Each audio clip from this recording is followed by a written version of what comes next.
Hello, hello, hello. Happy day to everyone. Love wrestling. It's your boy JPJ. That's my man, The Franchise. You know what that means? We are here for another episode of The War Report. How we doing today, Matt? Good man, good man. It's been actually a really good week, I guess. Good wrestling show. Semi coming out of lockdown, which means I can go back to playing sport on the weekends. Praise be to God. Thank you very much. So yeah, super stoked. It's Friday tomorrow. Super stoked for the weekend now because of it. Things are on the up and up. I've been, as I said to you off air, I've been, focusing on looking after myself, focusing on doing this sort of stuff, all the stuff that I really enjoy, focusing on the family, the wife, the son, all that sort of good stuff. So, and yeah, I get to come here and, as I said, talk about a really, really good show this week. A very, very good show. Yeah, before we dive into that stuff, couple things though. As you'll see, strolling down the bottom here, the whole show, we are still raising money for the Trevor Project throughout the month of June. We exceeded our first goal of $1,000 relatively quickly, and we have upped that goal to $2,000. So we're hoping we can achieve that as well. So please, unfortunately, that ticker is not clickable, but copy, paste, go to one of our website. You can find it. It is donate.tiltify.com/@lovewrestlingca/Trevor Project. They are a great organization that matter to a lot of people and matter to a lot of us. So if we can continue to even raise awareness, if you can't donate, tell people, share the link so maybe people can, so we can really raise some good money for a really good organization. We also want to say hello to our buddy Sandy in the chat. He says hello from Germany. And he says it's super hot today in Germany. And he also asked a non-wrestling question. Are we watching the Euro Championship in soccer? I have been off from work for a little bit. I've been keeping up with it. So, and as you can see on Matt's, there we go. So I'm multitasking, Sandy. So yes, there you go. Yes, I am. There you go. I am the last name doesn't say it, but I am majority Italian. Don't hate me. But I'm married an Italian, so at the moment it's okay. So yes, when it comes to European soccer, I reside with the Italians. That is where I lie in my rooting interest. Unfortunately for Sandy, they fell just a little short the other morning. So. Yes, unfortunately, but it's game one. That's a brutal group. I don't want to dive into a soccer discussion, but Germany, France, they have a third team in there that I'm not even thinking about. That's good too. That group is tough. But Germany's usually always there towards the end, so I expect them to probably bounce back relatively well. We got our buddy Pluggo in the chat saying, "What's good, goats? What's going on, man? I'll see you later on tonight for some Between Two Beard action." But thanks for hopping in there, brother, and supporting us. And Sandy on our train, he thinks Italy will win. Well, I mean, I will not be upset about that. So hopefully Germany get through though. Yeah, I would say so. Although France is tough. Ooh. All right. Podcast could turn into anything right now. I know, right?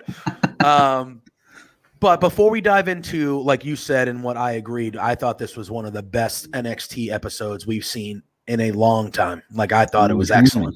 But before we dive into that, we haven't really spoke since Takeover. So I'll kind of let you have the floor here. I know I did the React show, so I'll let you have the floor here and kind of talk about maybe the match or two or the thing or two that happened in the event that really stuck out to you and just your overall opinions of Takeover. I thought Takeover was a really solid show. People on social, like Twitter and stuff, they're all like, "Oh, it's probably one of the worst takeovers ever." And I was like, "What did you watch?" I thought it was a good show. Granted, I watched half and then had to go do some stuff, which is why I wasn't on the reacts, and then I came back to it, but I didn't miss any of it. And I thought it was a really solid show. The main event was fire. So many fire emojis. It was really good. Oh yeah. Really, really good. Raquel and Ember was probably better than I thought it was going to be. Mm-hmm. At one point I was like, "Oh, are they going to go with Ember here?" Yeah. Which I didn't at all think I was going to think that at any point. So that was good. The opener was a whole lot of fun, just a super solid sprint. The ladder match, I said coming in, I wasn't looking forward to this match, but it was actually really solid, really well done. Some of the spots just made me cringe.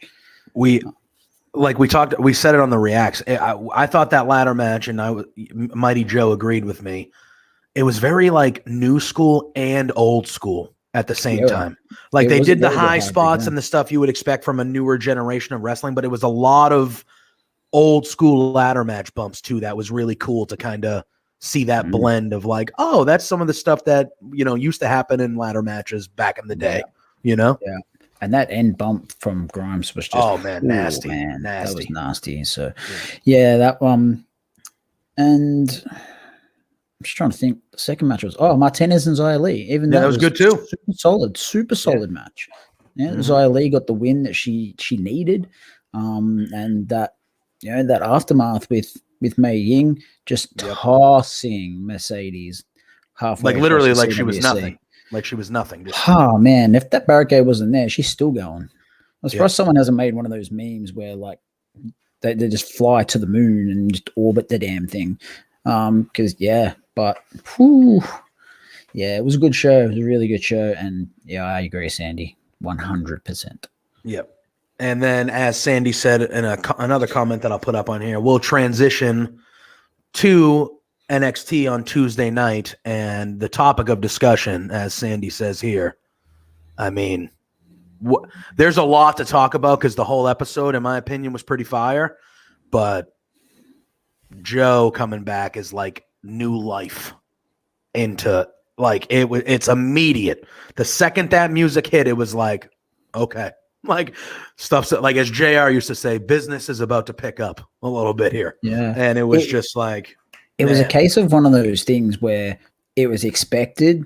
You had a feeling he was going to be there, but when that music hit and reality set in that, oh shit, he's actually here, it was, it's uplifting.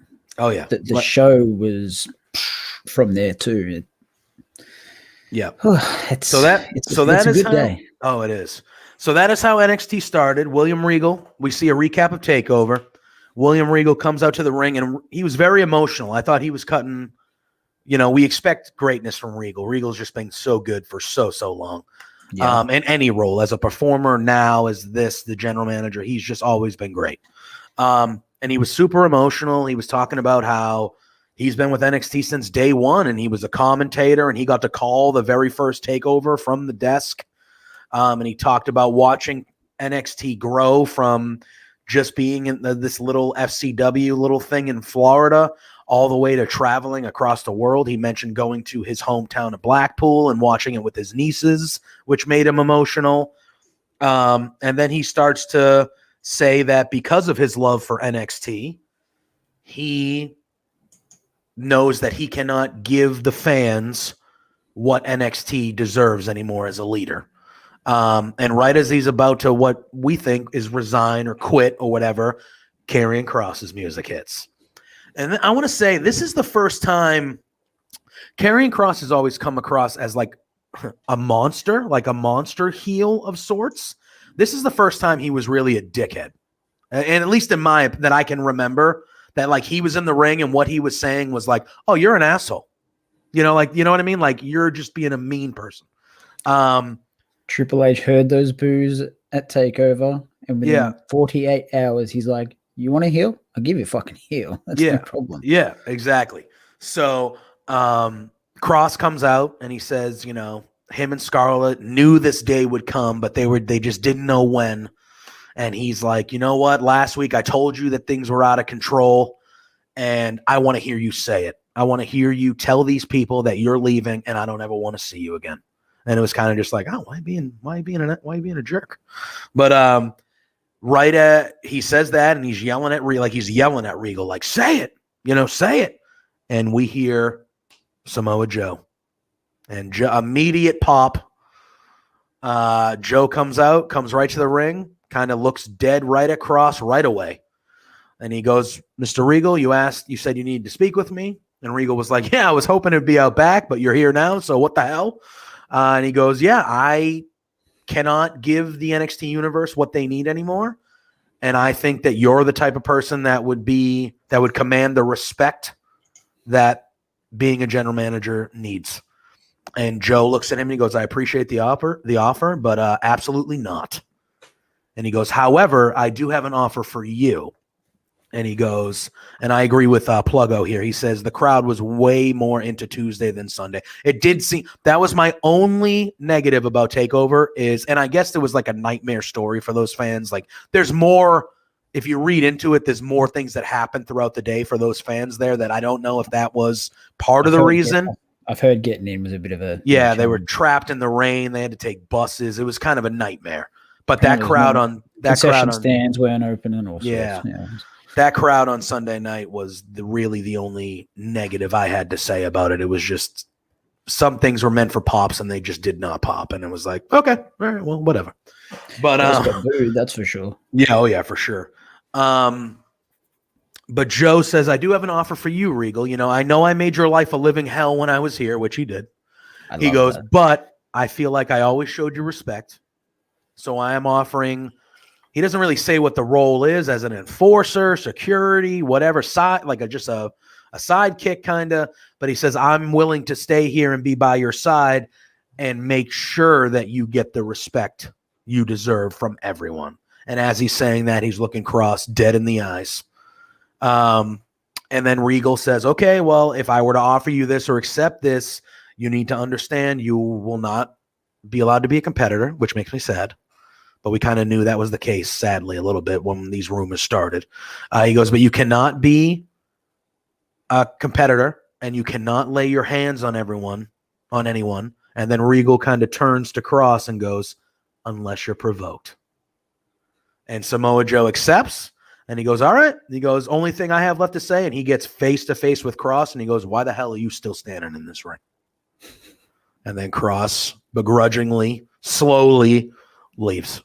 And that's the first segment. I am not always positive when it comes to 15-minute promos to start every show, but this one was awesome. One of the better segments of NXT that I think we've seen in a bit. I'll let you talk about it. What did you think of this opening segment and Samoa Joe? Loved it. All of it. Loved it. So good. Regal was so authentic. Just you could see the tears in his eyes. He was just, you could feel his heart being ripped out of his chest by the chaos that was happening around him in NXT, and he hated that he couldn't stop it. He came across as this fragile old man that loved the place so much, but it was watching it burn around him. He was like that dog in the meme. The house is burning around him, and he's like, no, it's fine. Don't stress. It's fine. It's fine. I'm fine. Yeah. But you're not. And we all knew that. But I love if the crowd is going to boo Cross, then in NXT, they've got a habit of doing what main roster doesn't, and that is organically letting something happen. You're going to boo Cross. We're not going to force it. Okay. You're going to boo him, then we're just going to turn him into a shithead. Yep. And he was exactly that. He was 100%. A full-blown shithead. Yep. And Regal just adds to the tension. And Regal is one of those guys that, like, nobody when you start treating Regal bad or talking shit to Regal, nobody's going to be on your side. No. Cross can come off as a dickhead when he's talking to Adam Cole or Johnny Gargano or even Kyle O'Reilly or any of the superstars, and you're going to have people in the middle. Well, he's kind of right, or I still kind of like him. When you're talking shit to somebody like Regal is beloved by everybody. Yep. So, like, that automatic, it's just perfect the way that they did that, because it's like everyone's going to boo this guy because everyone loves Regal. Yep. You know what I mean? So, but it was even down to the nuances. Like a couple of weeks ago, I hated, and I agree with Sandy, where was Regal's music? Yeah. The only negative. I like the little nuances. Like a couple of weeks ago, Cross came out in street clothes. I was wearing the title around his waist. I so badly disliked that look. But tonight he came out, him and Scarlett, they were dressed in black. Yeah. It was like they were going to a funeral. Yeah. And he was holding the carrying the title under the arm. That was like Triple H and Triple H Evolution, Ric Flair, old school stuff. And that.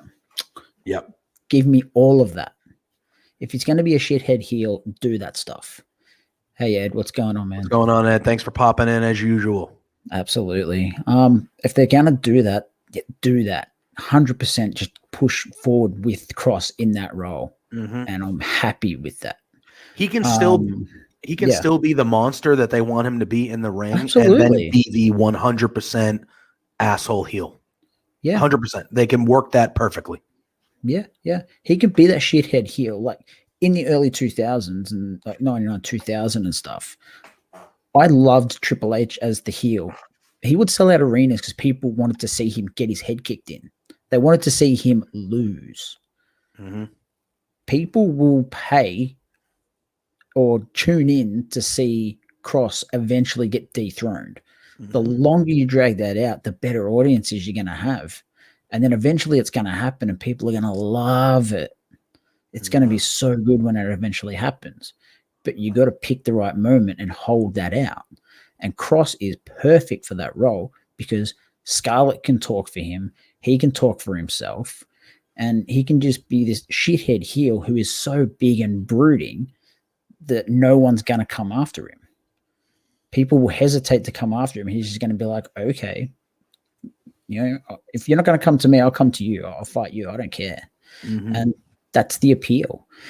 As I said earlier, Joe coming back was expected. We didn't know whether it was going to be tonight, whatever, but you sort of got the impression when they said they're going to follow up on it that it was going to happen tonight. And this was a perfect example of, what's the word? Expected, or you know, something you expect. Expected is not always bad. It was really good.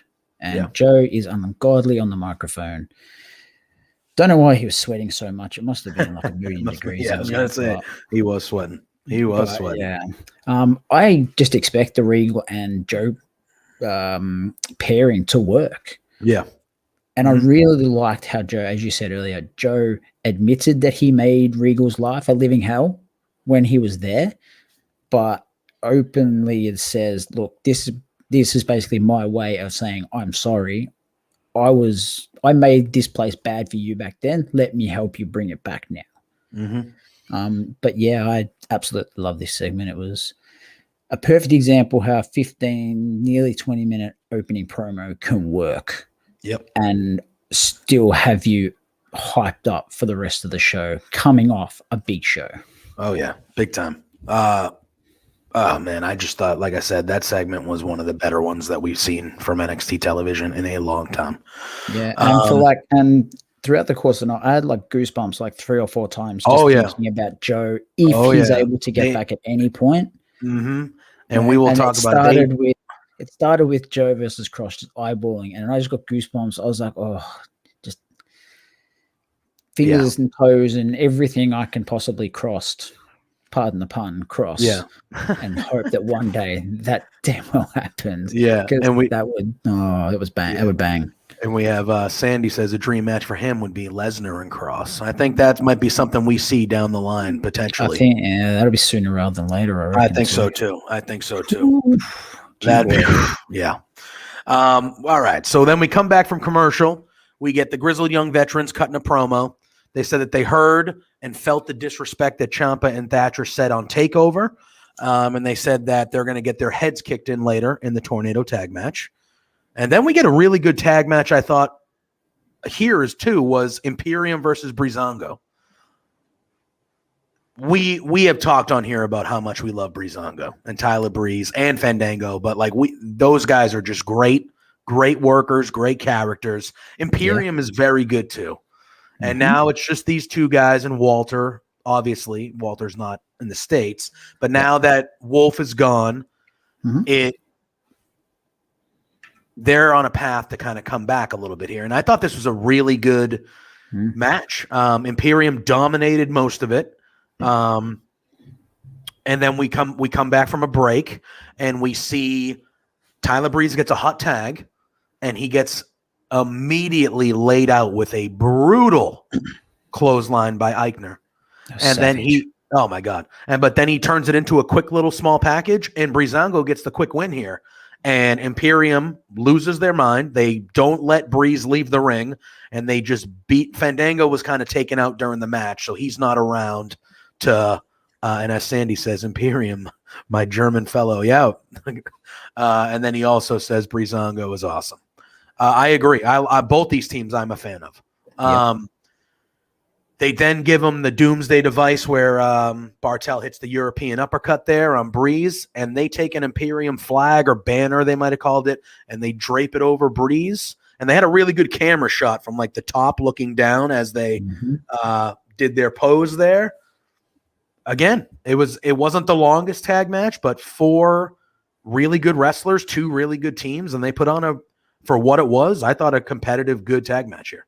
Yeah, I agree. Breezango with the jobber entrance maybe a little bit sad. Yeah. Because their entrances are always high tempo and they really get you into, even if you're not looking forward to the match, they always get you into the mood looking for the match. Same with any picture-in-picture, you lose a touch of interest. But all in all, this was, massive underdog win for Breezango. Breeze winning with the pole smackage, happy days. It makes Imperium still look strong because they dominated the match. I'm interested to see where the Imperium story goes from here after another loss, especially after Walter read them the riot act the other week, saying you lost the tag titles to these show ponies, basically. And they lose to them again. So it'd be interesting to see where they go from here, but I don't think they lose much in the way that they lost. Yeah.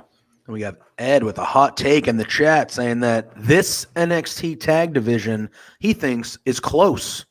So not there yet, but close to being the best tag division ever. It's slowly getting up there. I think they're on their way. I mean, we had the Revival, DIY, AOP, American Alpha. We had some even the Vaudevillains were good. Yeah, like that stretch was a very good.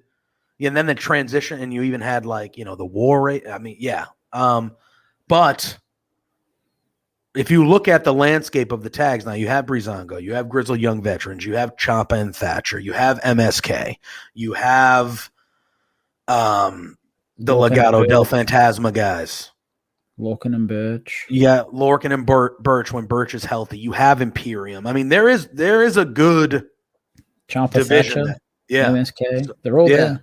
They're all there. So, Ed, I think they're definitely on the way, and they're starting to, like, there were 2 separate tag matches tonight with legitimate tag teams. Yeah. I don't look. Yes, Ed's right, and it's close to the best. I think right now it's definitely the deepest it's been possibly ever, if not in a long, long time. Yeah, I would say the deepest for sure. I would say that. Yeah. And then we have Sandy saying he thinks both these teams deserve a second tag team title run. I would agree with you. Yep, wouldn't hate it. Nope. All right. We then have there's something happening out back, and we see security holding apart Kyle O'Reilly and Adam Cole, and Regal is there, kind of like we've seen the last couple months or so with the chaos, and Regal yelling at him saying, I thought an unsanctioned match was going to end this with you two, but I guess not. So he says in a couple weeks at Great American Bash, which I believe is on July 6th, I want to say. I think so. He says you guys are going to have a one-on-one match, and that's going to be it with Adam Cole and Kyle O'Reilly. And then he says, but next week, you both need to find a match for yourselves. You find an opponent, figure it out, but you're both fighting next week too. They break away from security, start going at it. We then see Samoa Joe enter it, and Samoa Joe breaks them apart himself. And Kyle O'Reilly kind of gets pushed to the back, and Adam Cole shoves Samoa Joe to the side so he can get back to Kyle O'Reilly. And you see Joe have like that second of like, he looks down and he's like, this MFer just touched me, bro. Like he's he's having that second, and then he realizes that's a provoke, takes off his jacket and just chokes Adam Cole right out. Just right out. And then just drops him square on the side of his face. It just drops him, and he says, when he wakes up, you let him know that Mr. Regal wants to see him. Yep. And I just thought, okay. So that right there, teasing the Adam Cole Samoa Joe, literally choked him out. Awesome. I was like, okay. I was like, if this is what it's for the second time of the show. Literally. I was like, if this is what this is going to be, all on board. It reminds me so much of when Austin was GM. Oh, yeah. Thank you, Reese. Thank you so much, my man. Yeah, thank you. Yeah, it reminds me when Austin was GM and couldn't do anything unless physically provoked, and people was spilling beer on him and all sorts. They Yes, Andy, exactly right, man. No, Adam, for sure. Wow. Pluggo, he dropped him on the side of his He face. literally just like forced him right on the Didn't head look on the. It the way didn't the look camera good. angle was. I'm like, geez, that was a bit savage. But yeah, Yeah. man. If that's what we've got to look forward to, straight off the bat, he's like, just Joe's facial expressions. We speak about this regularly, especially with like AEW and Christian Cage, and the veteran talent on these two shows that we speak about. The facial expression on Joe, he was like, yeah, like double takes, and Yeah. he's like, "Yep, all right, I'm jack it off." I'm gonna kill this guy. That's But just the intensity in his face Yeah. when he locks in the coquina clutch, it's unparalleled.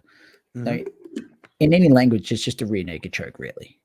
Yeah. But just the intensity, it makes you think that he is literally trying to squeeze his head right off his shoulders, and it just invests you. And that's why Samoa Joe is so good. And I said in a tweet earlier on Twitter before we came on, if Samoa Joe can't physically wrestle, this is the perfect position for him. Yep. 100%. And if people are unhappy with, if they want to go the route of, oh, I just want to see Samoa Joe wrestle, this is bullshit, rah, then you're unhappy with life in general. Because just be thankful for what you've got. Samoa Joe in this role, to me, is perfection. Yeah. And it is one of those things like, yeah, dude, if he can't wrestle ever again or like whatever for a while, it is a bummer for wrestling fans. We all love watching him perform, right? But at the same time, it's better to see him in this form every week than it is to not see him at all. Absolutely. So, and if he's still going to be physical, like getting in dudes' faces and like being that tough guy and choking people, like, yeah, it's not a match, which we would all love to see him wrestling, but like he's still Samoa. That's still Samoa Joe. What we saw on Tuesday night it wasn't a change of character. That's the Samoa Joe we've always known. We've always known. And one thing that stuck out to me, right? I don't watch Raw really as a religion. We saw Pipe and Niven. She was debuted on Raw. Yep. They didn't mention she was from NXT UK. They didn't even mention her name. Yeah. No. Who is this person? Okay. Joe hasn't been on WWE television for however long. He comes back. We know exactly who he is, but they don't insult us. They say it's Samoa Joe, same music, same everything. Don't just keep it simple. Yeah. And this is proof that simple works. Yeah, I have no complaint about the first night of Samoa Joe back in NXT. Let's be fair. I have not much complaint about this show at all. This show is going to be all about the love and love wrestling. This one's going to be an easy one to chat about because it was fantastic. Oh, yeah. We do see they showed this a couple times.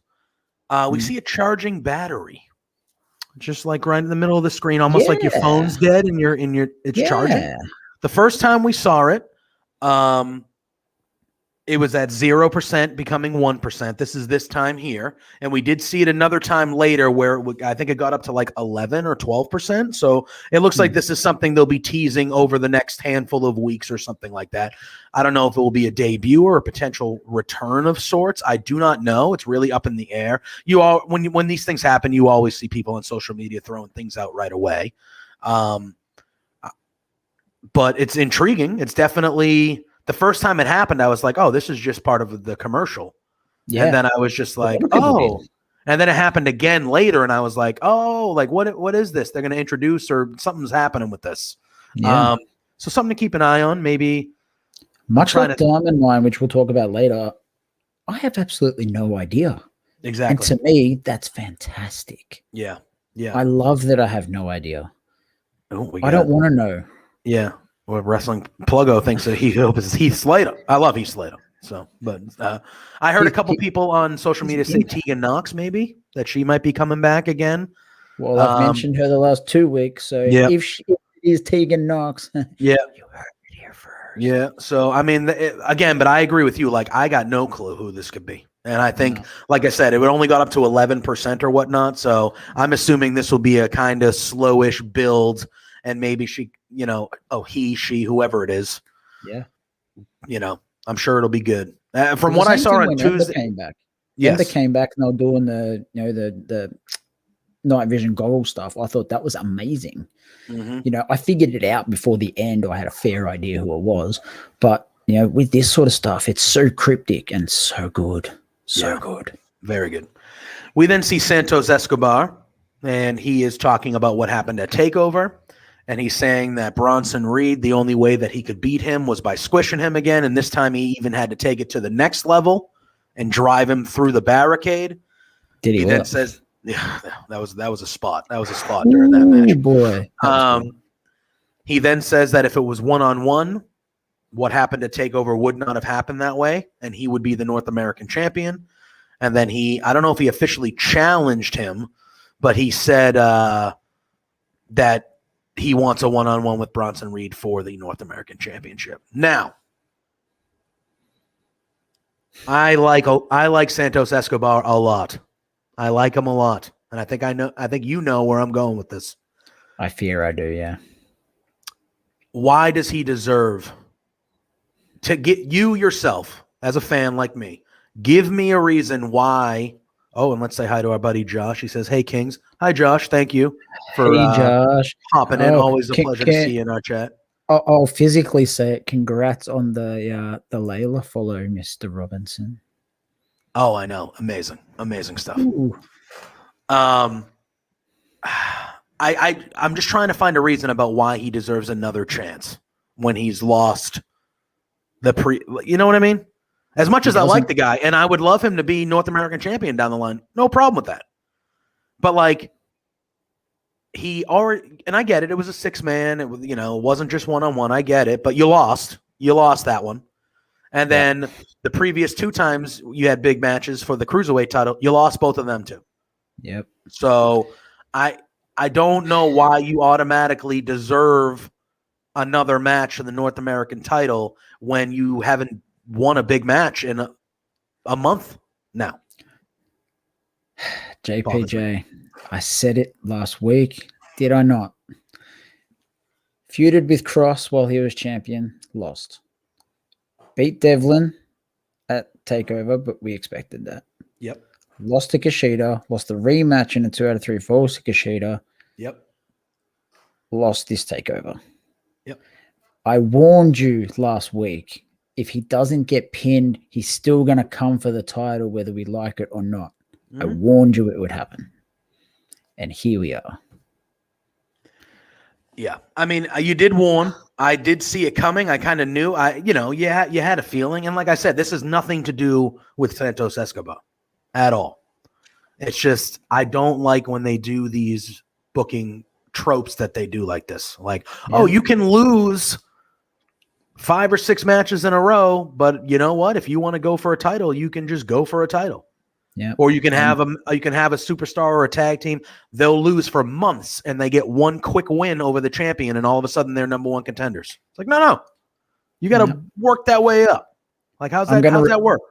I'm going to repeat 2 other things that I've said the last numerous weeks. Yeah, Ed's I think Ed that's part of it too. You know what? Hopefully not Swerve just yet, Ed, because if Swerve goes for it, I want him to win it, but I don't want Reed to lose it just yet. Mm-hmm. This is, I don't want to talk about AEW too much, but this is the time where AEW rankings work, because it has to make sense. Otherwise, they get shat all over.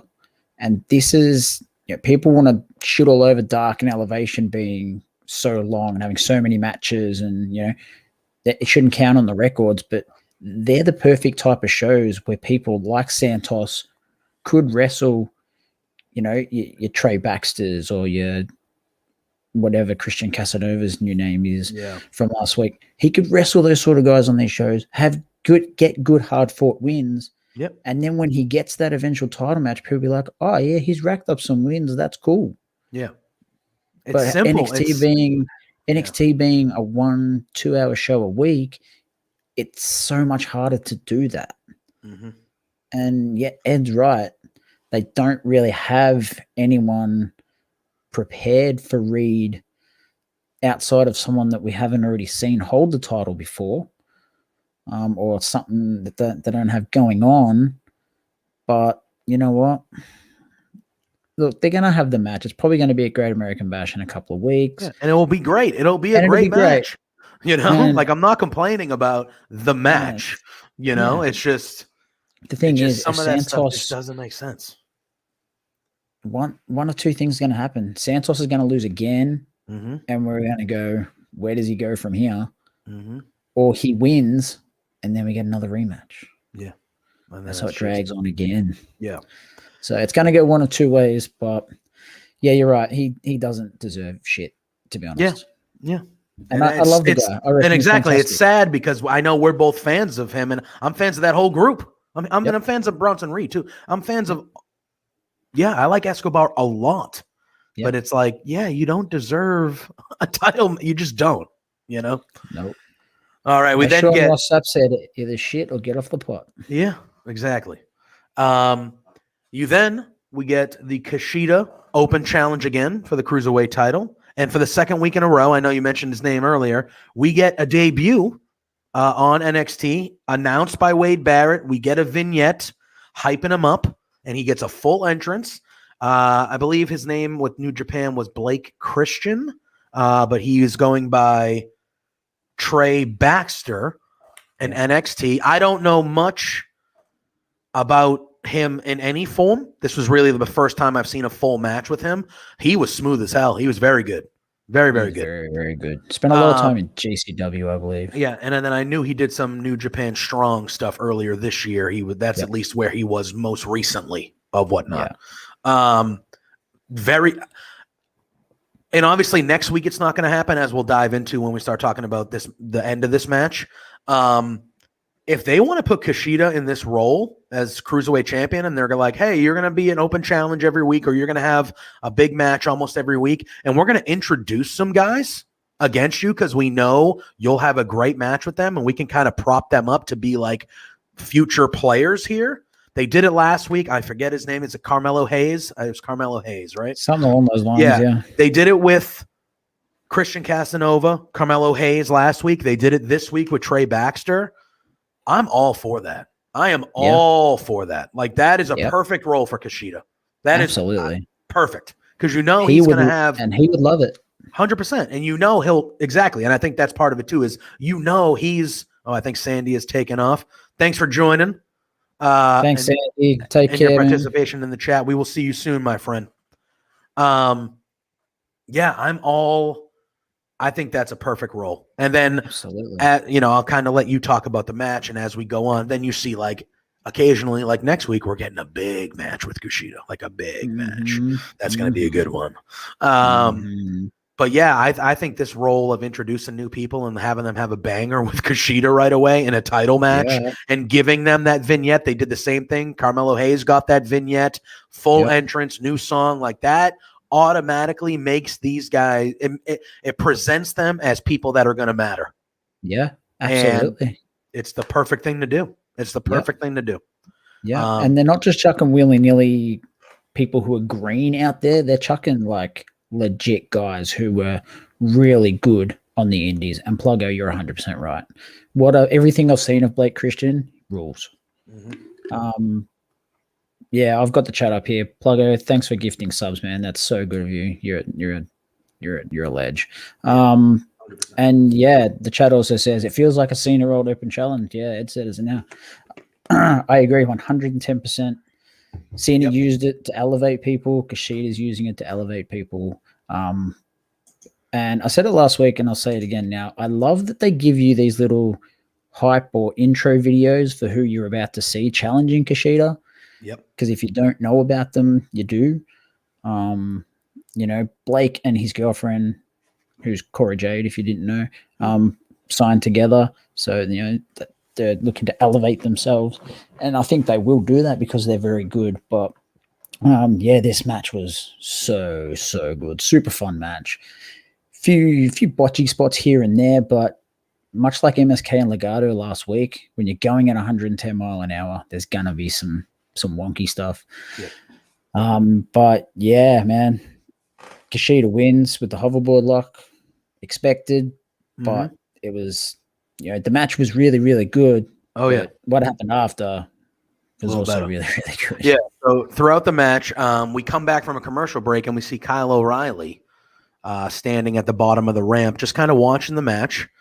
And as the match unfolds and Kushida wins, both Kushida and O'Reilly give Baxter props, which I think was a good thing too, because you see, Kushida gives him the handshake or the fist bump in the ring, and then as he gets out of the ring, like O'Reilly's like clapping right next to him and like shaking his head up and down, like good match, kid type thing. Can you imagine though? Yeah. Blake Christian or whatever his name is now, Trey Baxter. He walks to the back while Kushida and O'Reilly do what they're about to do. Yeah. And he's like, I just had a match with Kushida. Yeah. While Kyle O'Reilly stood at the bottom of the ramp and watched. Yeah. And then they both said good job after, and like that would be mind-blowing. Yeah, 100%. Like what, obviously debuting and winning or doing whatever, but like what better debut could you ask for?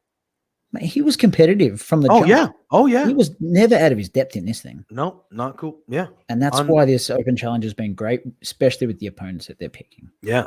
So then we see Kyle O'Reilly gets in the ring and no mics or anything like that, but he goes up to Kushida and he goes, I'm here to fight the best, and I know you're here to fight the best. He goes, so next week I'm challenging you one-on-one, you and me. And Kushida goes, yeah, absolutely. I'm ready.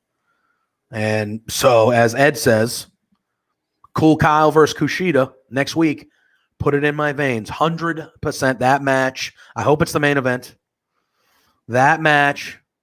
I don't think it's going to be for the Cruiserweight title. I think it's just a one-on-one. No, I don't think so. They didn't say it was anything like that. I can't imagine that they would do that. Can't imagine Cole losing. Yeah. But that match is going to be that's going to be something good next week. Have you ever seen any of their matches in New Japan? I have not. Boy, you're in for a fucking treat. I know. Ooh. Yep. Yeah, so good. Yeah, it's going to be real good. Definitely looking forward to that one. We then have Frankie Monet backstage. She announces that her encore performance is next week, so we will see her in the ring for the second time, and then I hope it's more often from there. But we will see her again in the ring next week. And then she kind of runs over to Aaliyah and Jessie Kamea, and they're by themselves, and she says, hey, I thought you guys had that at TakeOver, their match, and Robert Stone got in the way. She kind of talks a little trash about Robert Stone, and then a second later, we see Robert Stone come out of the dressing room, and he's like, hey, what's going on? And she's like, oh, I was just telling the girls that, they were so close at TakeOver, man, they should listen to you more. And they're all like, yeah. And Robert Stone's like, I knew you were smart. I knew I liked you, blah, blah, blah, doing his thing. She leaves, and Robert Stone's like, oh, man, she's great, huh? Yeah, good get. Yeah, real good. And he turns around and walks off, and then you see Aaliyah and Kamea look at each other and do their eye rolls, and they're like, yep, all right.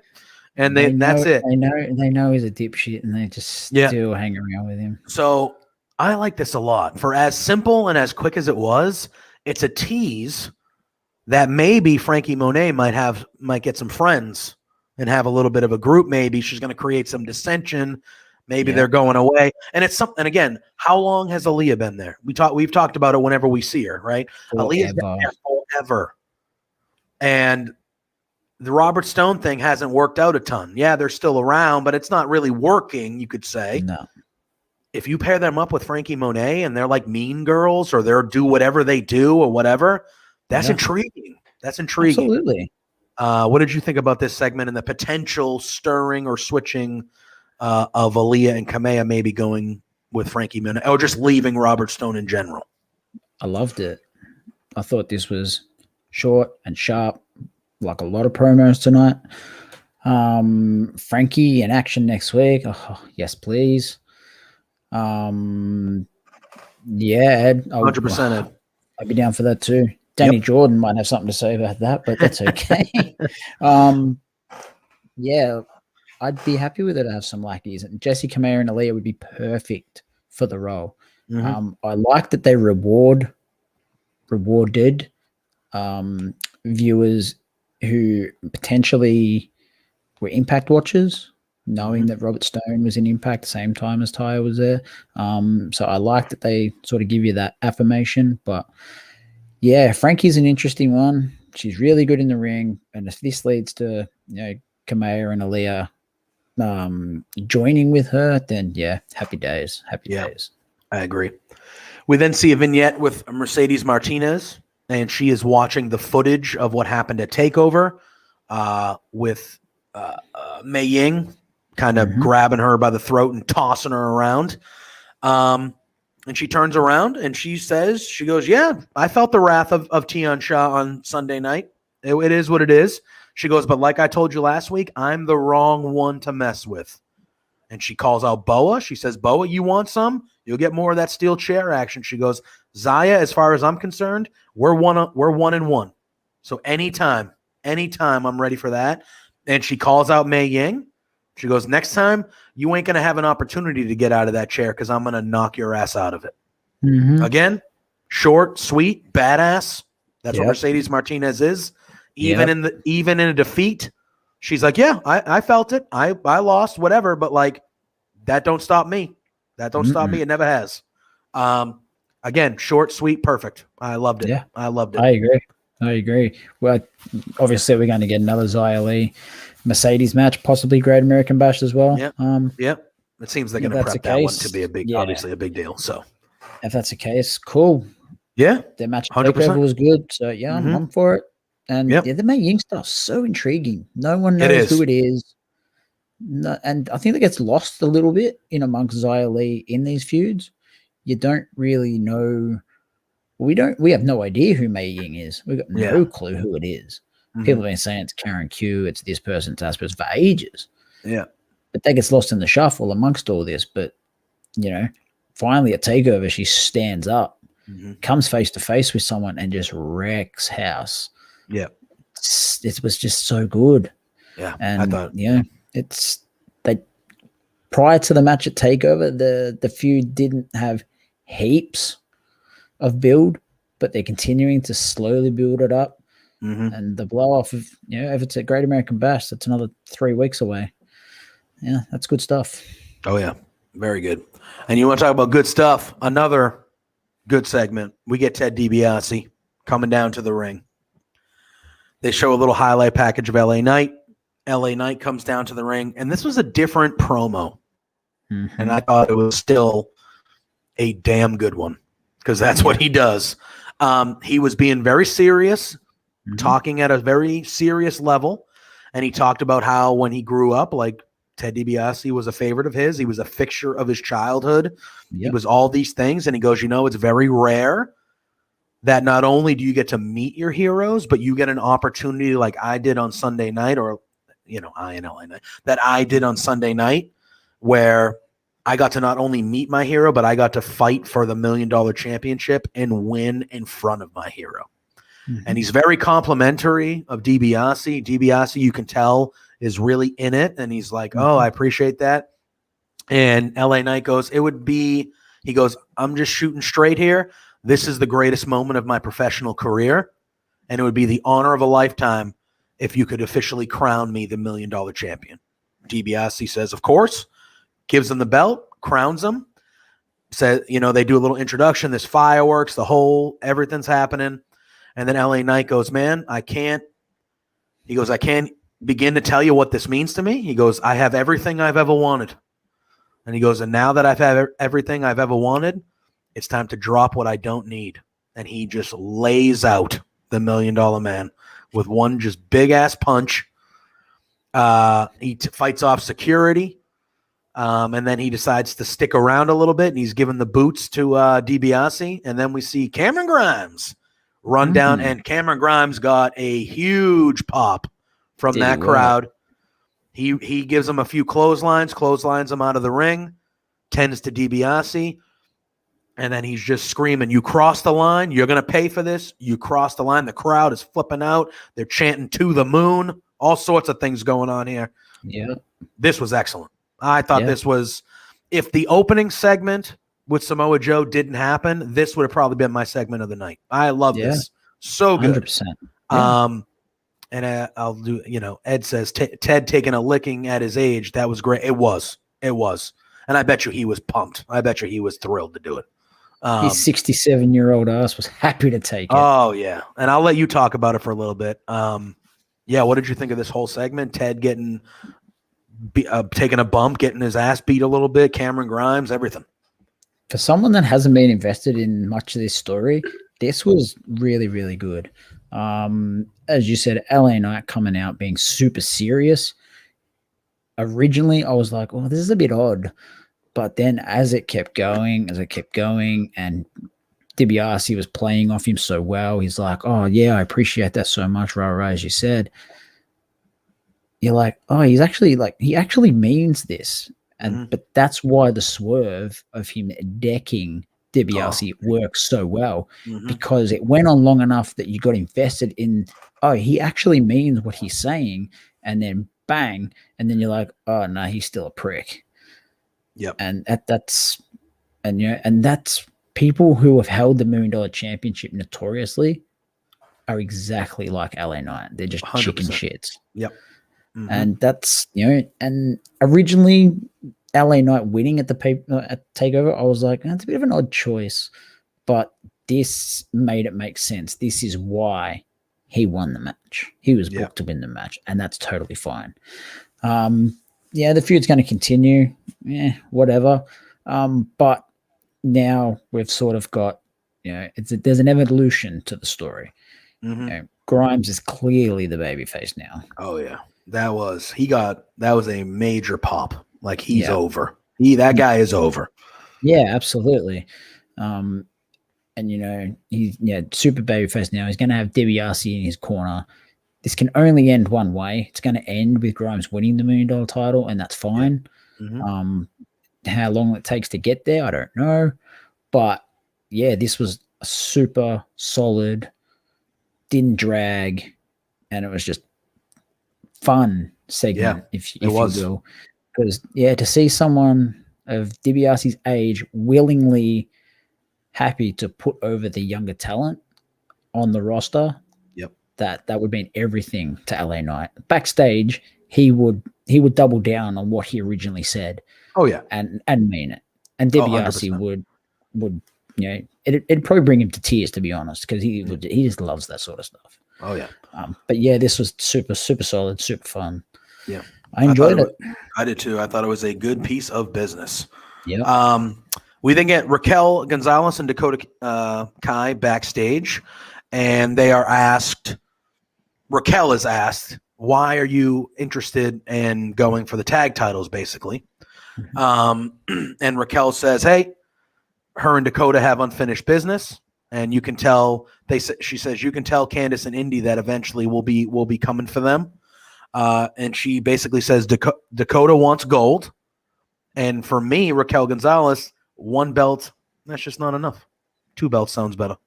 And that was kind of that. And then that led to the tag match that we saw next. Another great tag match. Dakota and Raquel versus the returning Casey Cannizzaro and Caden Carter.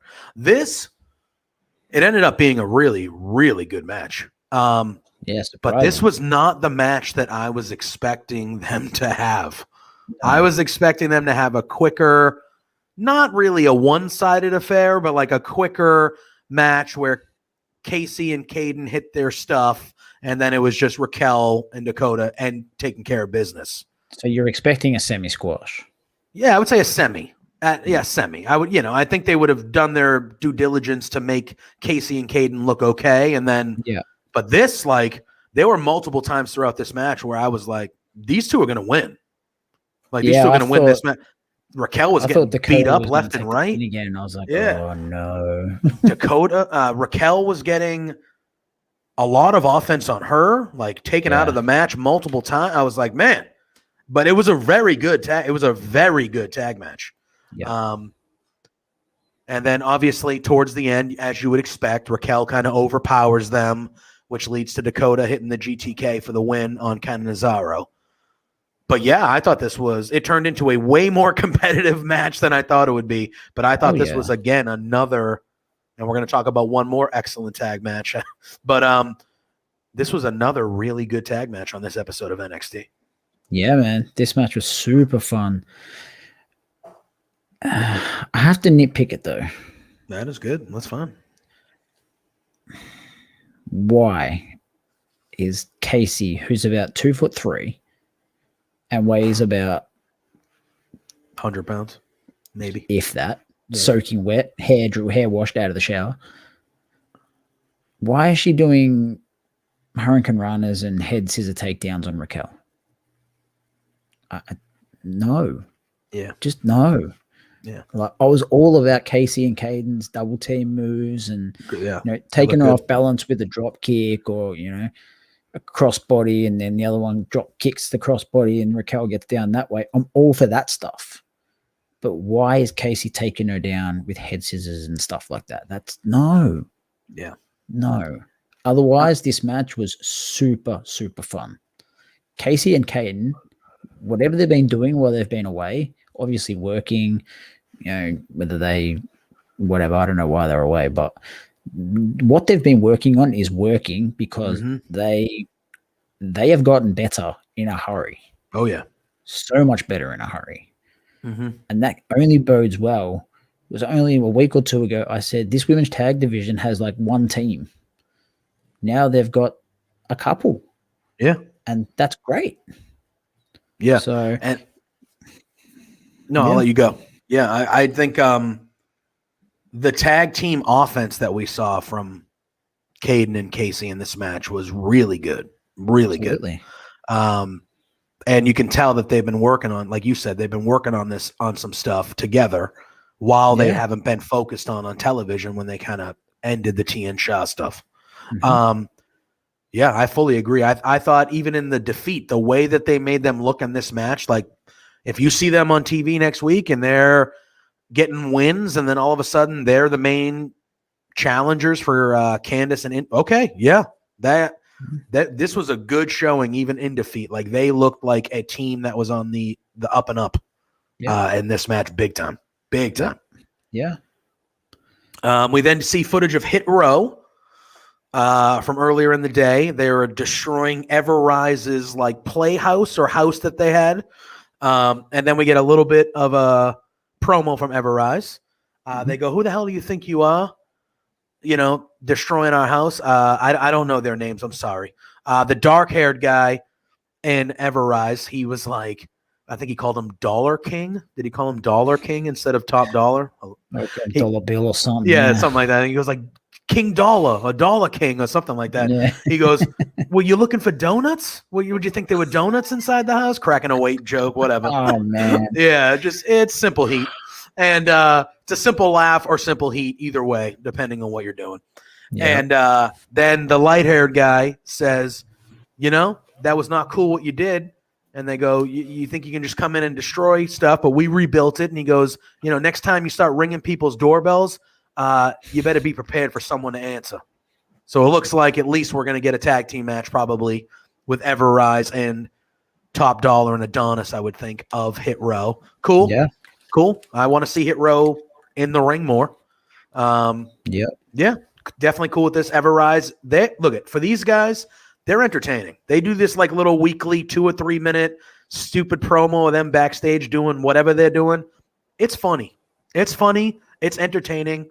Now they're going to get a match out of it. I'm all on board. All on board with that. This is straight out of the Brazango textbook. Yeah. Keep yourself relevant by being funny or entertaining in some way. Just be prepared. Like they've obviously been told, look, you're not the number one tag team around here. You're possibly never going to win the tag titles or anything of that extreme. But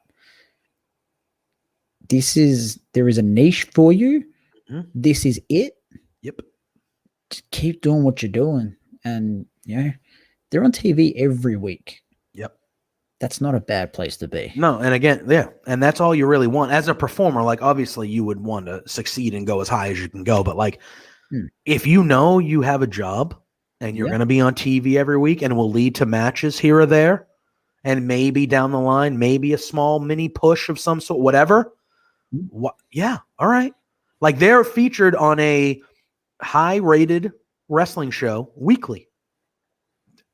I don't know what else you can ask for. You know what I mean? And Yeah, I thought for the small amount of time that they've been given every week, I think they knock it out of the park. They're funny, they're entertaining. Yeah, I mean that's all you have to do. If you can succeed and at least make the best of what they give you, eventually you might catch your push or your break or whatever it is. And so far, to me at least, from the viewing standpoint, they're doing what they've been asked and they're doing it well. So. What you got to do is keep yourself relevant. You never know what's around the corner. Someone could get injured, or we're still in a pandemic, for fuck's sake. Yeah, things could happen. You could have 2 or 3 teams not available for TV one week. You just don't know. Yeah, man. Zack Ryder and Kurt Hawkins won the tag titles at WrestleMania after not winning like 12 matches in 2 years. Yeah. However, Kurt Hawkins didn't win a match for like a year. And it was a story. They made a story out of it. Yep. There are ways you can do this, but how they keep themselves relevant and entertaining per week is so good. I agree. Granted, I'm not the biggest in-ring fan, but they make me laugh. Yeah, whatever. Mm-hmm. All right. We then get the return, although she returned last week, but the promo and the return of Io Shirai. She's in the ring. She said she's back and she feels good. And I believe she's about to announce. She did look good. She looked great. She's about to announce who her next target is, who she's kind of wants to fight. And she gets interrupted by Candice LeRae. And Candice comes out and she says, a lot's changed in the time you've been gone. She goes, I am no longer an uncrowned champion. And she goes, and since you're no longer the undefeated champion, it's back of the line for you. Yep. And then she says, also, you picked the wrong time to mess with me. And then Io gets attacked from behind by Indy. Candice gets in the ring. Io fights him off for a little bit, hits a 619 on Indy. She's doing her best, but eventually the numbers game get to her, and Indy and Candice start beating her down, and they're setting her up outside for Indy to drop an elbow, a Shane McMahon style elbow from the top rope through the announcer table. That would have been awesome. Yeah, it was a long way away. Yeah, they're setting that up, and then all of a sudden we see Zoe Stark. And Zoe Stark runs into the ring, takes out Indy, and then Shirai gets kind of back on her feet, and they both run off Indy and Candice. So I'm assuming we will see this tag match. I don't know if it will be for the titles or not, but maybe a Great American Bash. Who knows? Oh, gee, I hope it is. Yeah. A put-together tag team getting a title shot right away? Nothing wrong with that, right? When the divisions is shitty as it is. Yeah, I know. It could. Yeah, might as well, right? Io Shirai, I think, is up. It's better than main roster booking where they're going to have the women's champion go after the tag titles all the time. Yeah, you're not wrong. So again, I thought this was quick and easy. Sets up a match. Zoe Stark getting put in a good position again. Yeah. Being a partner of Io, who's kind of NXT royalty a little bit. Yeah. And against Candice and Indy, who are great, obviously. Yep. So I'll be looking forward to that match whenever it happens. I thought this was a good segment. It's good to see Io back. And like you said, she looks great. She looks like she's ready to go. She probably got some well-needed rest because she carried that women's division for a while. Yeah, I'm all, again, we said it throughout this whole show. There was nothing on this show I did not like. And again, I thought this was well booked, well executed. Perfect for me. Yeah, it was just carry on from last week. It was, that actually did. Yeah, that is true. That is true. There you go. So book it for the titles, JPJ. Yeah, might as well, right? I'm all for it. Like this was fine. The way doing what they do, sneak attacks. Candice and Indy looked great. Shirai, Stark also looks great. They're just 4 phenomenal athletes, these women. Yeah. But if they want to do it, sure, let's get it. Yeah. Tag titles. And like my only fear is Stark takes the pin and then she. Yeah. It's what's going to happen, right? It's what you think's going to happen, right? They're not going to pin Io in her return, are they? Like in her first big match back kind of thing, are they? They could. I don't think it would hurt her. unless Candice gets the brass knucks or something like that. Maybe. I wouldn't think so. Yeah. Give Indy the rub. Let her pin Io. That'd be nice. Yeah, that'd be different. Then you could cause tension by Indy saying, "Oh, I've pinned Io," and Candice, you never have. Ooh. That'd be something. That'd be good. There you go. Yeah, that's pretty good booking there, bud. That's pretty good. We then see a preview for the Diamond Mine, and they say that the Diamond Mine is opening next week. So next week we are going to figure out what the hell this is, because I still have no idea. I'm assuming it's, at least from the vignettes and things that they've shown, it looks like it's going to be like a Raw Underground, but maybe like in a cage, like cage fighting. Yeah. I guess. I don't know, though. I really, like you said earlier, I have no idea. But we're going to find out one way or another next week, as the Diamond Mine will be opening up, as it said. Fingers crossed. Please, oh please, give me Roddy Strong back on my TV. Oh, that'd be nice. That'd be nice. I think Sandy, before he left, he said that he thought Arturo Ruas would be involved with that maybe too, because of his history. I know he was in. I knew he was injured. He had a big injury, a pec or something, or knee. Like it was a big injury. I thought he blew his ACL out. Yeah, I knew it was a bigger injury. So, but I mean, that would be right up his alley if he is ready to go, or whenever he's ready to go, because he does have MMA experience. So, yeah. But so does Marina. That is true. Then we see Regal and Joe in Regal's office about to get interviewed, and they are interrupted loudly by I thought this was hilarious.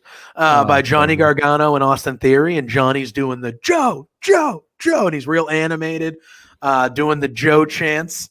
And he says, "Oh, Mr. Regal, this is such a great idea. Like, Joe, you're a legend. Like, you do demand that respect. Like, Regal, I've been treating you like crap this whole time, and you've just been taking it. Like, you know," and he's like openly like, "Now Joe, he's going to prevent blah, blah, blah." And he goes, "Austin, say hi to Joe."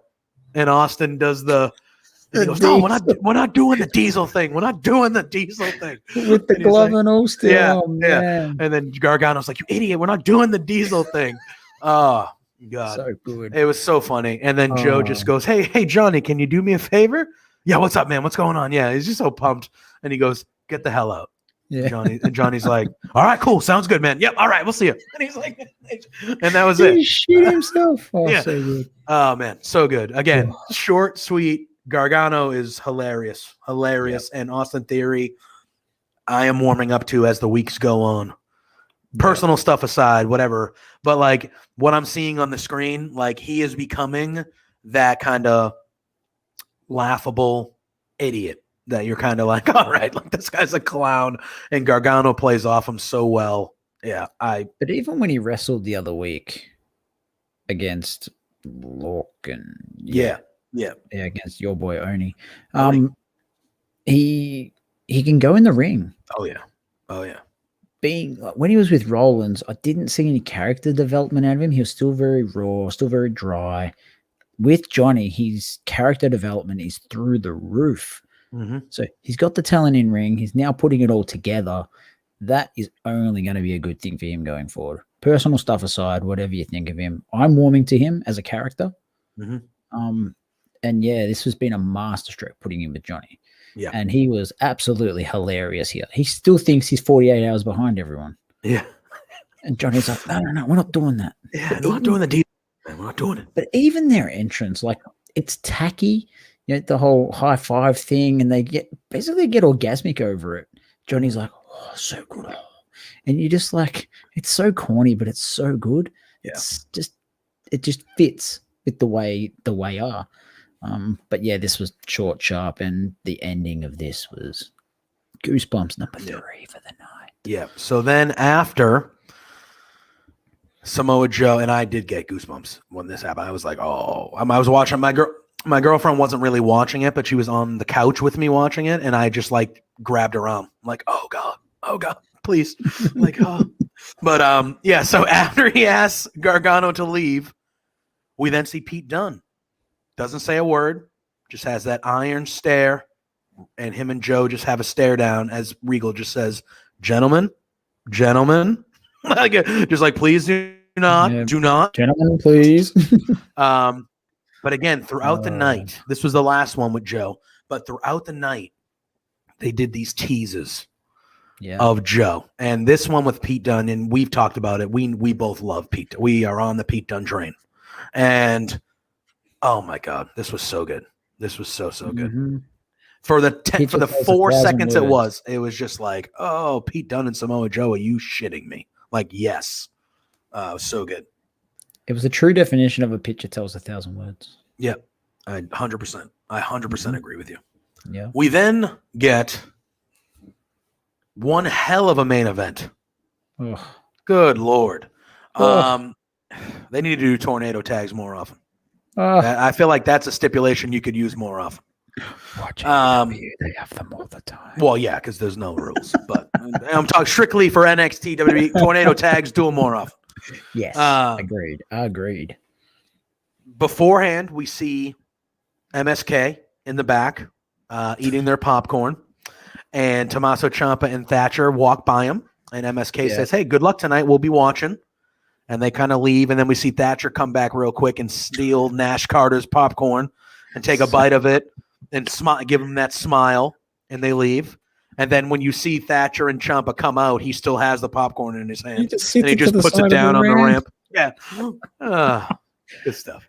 It's the little funny because he's such a serious character. That's why it's funny. the little things. It's the little things like that are like so good.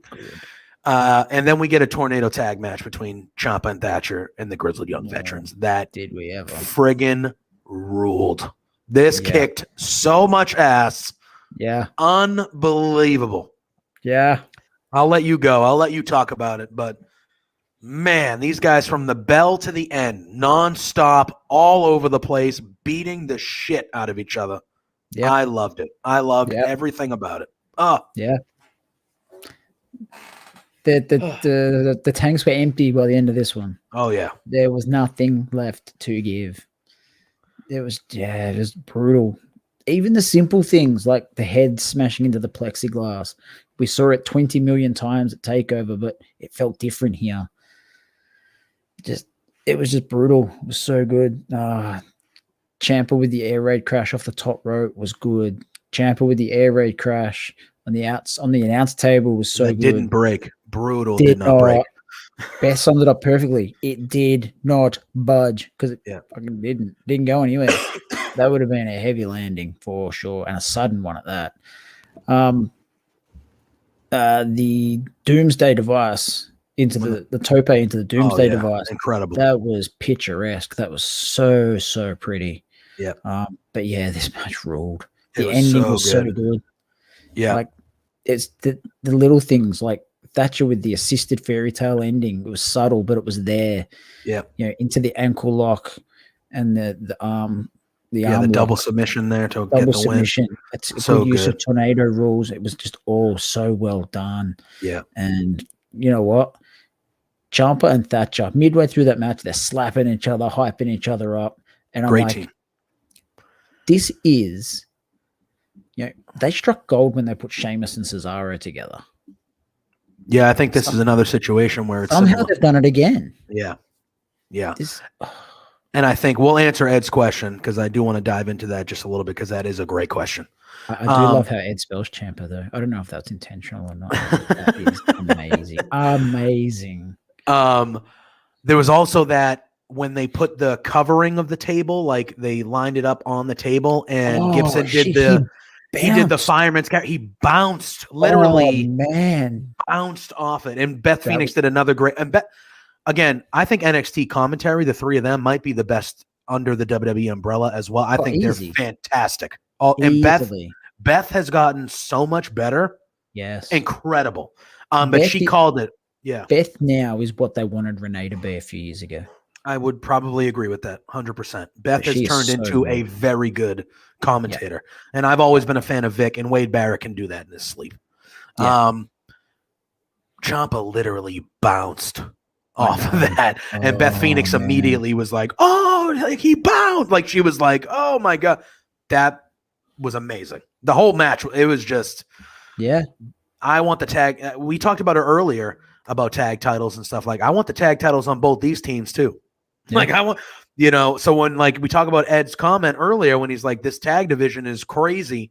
Yeah, There's a lot of teams that I would not mind if they had runs with those tag titles. 100%. Absolutely. Man, what a match. And like Ed does say here, he goes, does Ciampa have another, I'm assuming, heavyweight title run in him? Or is he destined for main event gatekeeper until he calls it? I mean, I think he's just a made man. I think he can just do whatever. You know, he can be in a tag team with Ciampa and do this for a while. But if they break up and he immediately is in the main event picture, nobody's batting an eye. He's Tommaso Ciampa. You know what I mean?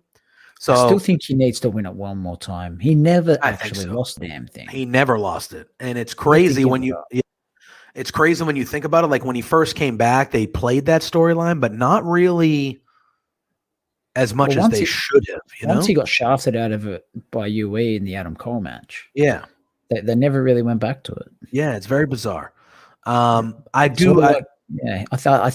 think he's got one more in him. I truly believe that. Yeah. And it's one of those things where, like, when he was the champion, that guy he was having the run of a lifetime. He was such a dastardly heel. Even when he had the no music, like, he was guttural. There was just guttural hate directed towards him because he broke up. He was just that. It was unbelievable. And it got taken away from him by nobody's fault. And he's really he came back. He had the one little thing with Cole, and UE was kind of in a different level by the time Ciampa came back. So they were like, yeah, we're not going away from UE, you know? Although but like, oh yeah. But I agree. I think he should, and he probably will at some point before, like maybe when he knows it's the end. Yeah. I could easily be like, okay, well, we're going to give you one more little run here with this because you deserve it type thing. Worst case, I'd be happy with him winning the NA title. So that way he's won 3 Grand Slam. Yeah. Yeah. I think he at least deserves that much. Yeah. But yeah, as a fan, as a Ciampa fan, or old man Ciampa as they keep referring to him, I hope he gets Goldie one more time. Yep. I really do. I would like it. But I am all on board with him getting the tag titles with Thatcher first. Totally cool with that. I like everything they're doing. I think they are, like you said, you wouldn't expect them to form a tag team with, when this whole thing started, but they are as good a team as NXT has, in my opinion. When they get, like you said, when they slap each other and get pumped up, and that's just cool shit, man. And people pop for that. And the crowd was going bananas for this match, as they should have. They got the matching jackets when they come out. They come out to the one music. It's they're a team now. It's none of this. I wonder if one's going to turn on the other any minute. There's none of that. They're a team. Yeah. MSK versus Ciampa and Thatcher. You have to assume that's where they're the next. Going. Yep. And that'll be amazing. It'll be good. Give it to me. Yep. 100%. And that, my friend, wraps up what I think was probably the best NXT television show we've gotten, maybe even since the pandemic era. It was very, very good. Very, very good. Yeah.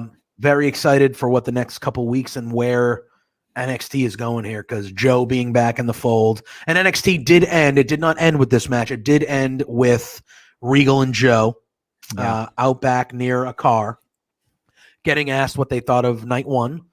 And Regal said, things look like they're getting back to normal here. I thought tonight was a real big success. And they just kind of got in the car and drove off. So that's how NXT officially ended. Yeah, I think night one was a success. Very excited to see where they go with Joe. And just there's a lot of things to be excited about when it comes to NXT after that episode and the takeover. Like, this week of NXT was excellent. One more thing with the Joe Regal stuff, though. What I hope they do is similar to what they do in NXT UK with Johnny Saint and whoever that other guy is that speaks, because Johnny Saint doesn't talk. If Regal's got something or a message to put across, he doesn't always have to come out. You can send Joe's such a good talker. You could send Joe out sometimes, send Regal out other times. You can mix and match. That way it keeps it fresh. As a viewer, it's not always the same person delivering the same monotonous sort of message in the same tone. So for me, that would be fun. But Sid Scala, yes, thank you, Ed. Man, Night one, real big success. Ooh, very Really good. big. And you know what? I was thinking we might have a bit of a lull until sort of next takeover, but Great American Bash is in 3 weeks. Ain't no lulls coming here. Nope. And I think they know that, and again, they know that AEW is having a big month of July and prepping up all those shows and making them big deals. And what do we say? The first NXT show of July is the Great American Bash now. Yeah. So not to mention, and yet they're on different nights now. So as a fan, it's just great. It's so good. Just enjoy. Oh man, just enjoy. And we'll speak about it on the NXT show this week, but they've announced the big stadium show and just wrestling as a whole. I know it's an NXT show, but wrestling as a whole feels like it's getting back to some form of normality, some sort of amazingness. Yep. This show was good. Takeover was good. A lot of people even enjoyed Raw. They're going back on the road. That sort of stuff. I really like NXT in the CWC. Mm-hmm. I actually don't want them to go back to Full Sail. I enjoy the dark, grungy sort of mood that they have at the CWC. And they've changed it all up, the dark, grungy sort of vibe, the darker logo, the poppy music, which is really dark and heavy. I'm into all of that. And I think at the moment for me, NXT is the best weekly show. But then you've also got, I'm a New Japan watcher. They've got a lot of cool stuff coming up. They've got a world champion now who's won it for the first time. He's gone from the junior division. He's a heavy now, and he's probably, I'm not big into star ratings or whatever that crap is, but he's had probably 4 or 5, off the chart matches this year. So yeah. And, they're going back to the Tokyo Dome. It's going to be him and Kota Ibushi. And so wrestling for me as a fan, we got Cardona versus Gage coming up at GCW Homecoming. Who would have thought? You tell me 10 years ago or 5 years, 2 years ago, a year ago, that Zack Ryder, Matt Cardona would be in the hottest angle of the summer in wrestling or one of. They announced this match for Homecoming in July, right? And yes, we are going to move heaven and earth to some sort of watch along, react, we got to figure something for out. that. Yeah, we're going to do something. Yeah. I saw that they announced that match. He's wrestling Nick Gage. He's wrestling the best deathmatch wrestler in the world. Mm-hmm. I listened to Chelsea's Green show, and one of the questions she was asked is, "What does Matt not like?" And she goes, "Blood." And I'm like, "Are you fucking what?" I was driving and I was in hysterics. I'm like, "Are you kidding me? Like, is he serious?" Yeah. Oof, man, there's gonna be a lot of that. But wrestling I don't know, man. Wrestling just hits different at the moment for me. Yeah. I don't know if you feel the same. It just feels like we're getting back to where we want it, to some sort of normality. And to me, that just feels so good. Yeah. I would agree 100%. I think the companies themselves are kind of looking at fans coming back as like, hey, this is, and you've heard rumors. I know there's been a couple rumors on the social medias that like they've been vague, but like WWE has some exciting stuff planned too for like when fans are officially back and stuff like that from a storyline purpose and stuff like that. So you're starting to hear rumors like that. NXT and AEW have been solid throughout. Yeah. And like you said, New Japan, you got the GC. There's just so much to love about wrestling, no pun intended. Yeah, man, just like we're fans. At the end of the day, we're all fans. Like just sit back and have a good time and watch the show, Yeah. And I'm also I'm an MMA fan as well. So like they've got crowds back to their shows. Conor McGregor's fighting. Everyone, even if you're not a fan, everyone knows who Conor McGregor is. Of course, yeah. He's fighting again in a trilogy fight in a month or whatever it is this time next month.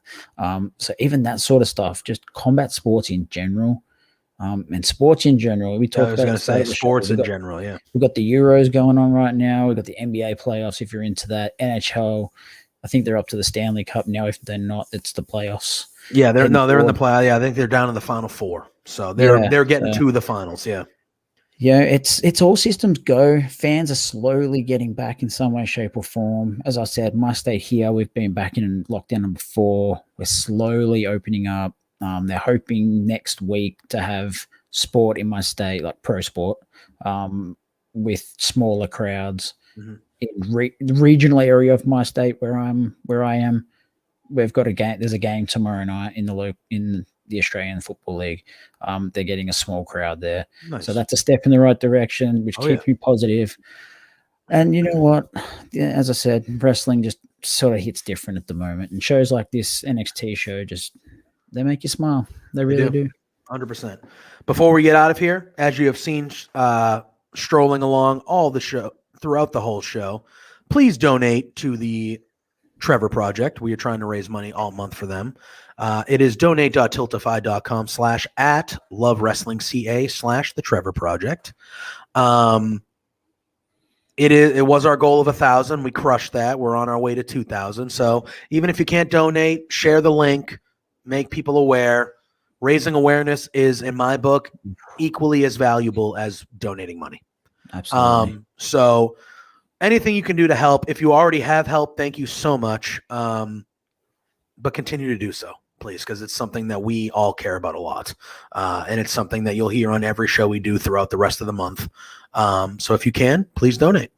Other than that, that wraps it up for us, man. We will be back here on Sunday morning reviewing Dynamite, which takes place on Friday again this week.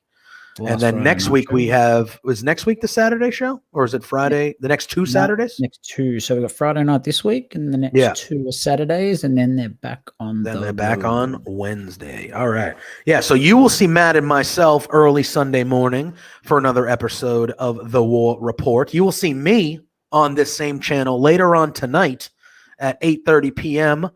And Pluggo, who was part of the chat earlier on, me and him will be hosting Between Two Beards. So we got some fun stuff lined up for that. We'll have a live reacts for SmackDown tomorrow. We also have, I believe, because of the Elimination Chamber pay-per-view, there will be a POS show and not a Sunday brunch on Sunday. I believe the pay-per-view is Hell in a Cell, sir. Oh, what did I say? Elimination Chamber. My bad. Hell in a Cell. Whoops. And then we'll have a live reacts after the pay-per-view, I'm assuming. So we're always doing stuff.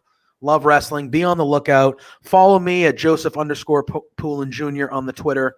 Matt, where can they follow you on the socials?